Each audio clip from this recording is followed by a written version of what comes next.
Mbledhja e konferencës së kryetarëve u zhvillua në një atmosferë të tensionuar, ku kërkesat e opozitës për programin e qeverisë dhe për genocidin serb në Kosovë u refuzuan. Majoranca argumentoi se ato pinin tesh me rregulloren e kuvendit dhe vetëm pas riformulimit të një çështjeje të vetme mund të kenë dakordsinë e shumicës.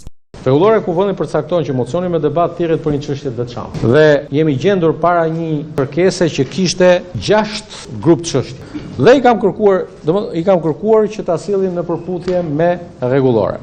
Kreu i grupit demokrat Kazment Bardhi e konsideron këtë një tentativë për të bërë kuvendin me mec. Edhe pse kërkesa e opozitës është tërësisht në përputhje me rregulloren, majoranca doli edhe një herë zbuluar që nuk dëshiron debat parlamentar. Sot dolën zbuluar edhe pse nuk lejuan debatin parlamentar në seancën e datës 18 shtator, ku programi i qeverisë dhe përbërja e Këshillit Ministrave kaloi në votim pa debat. Sot u rrëzua edhe alibia e trash që opozita nuk dëshironte debat, se prishi seancën, sepse vota e sotme konferencën e kryetarëve dëshmuan qartë se kush janë ata që ikin debatit parlamentar. Kush e don kuvendin e Shqipërisë që të jetë me mec, të mos diskutoj, të mos debatoj, të mos analizoj. Është e paimagjinueshme për çdo parlament funksional në çdo vend demokratik që qeveria, pra shumica, të ikë debatit për prioritetet e qeverisë. Në të njëjtën linjë, kreu i grupit parlamentar të Partisë së Lirisë Edi Blushi akuzoi majorancën për shkelje të parimeve kushtetuese. Ai theksoi se refuzimi për të pranuar mocionin lidhet me frikën e qeverisë nga aferat që rëndojnë dhe që sipas tij do të ekspozohen përmes debatit parlamentar.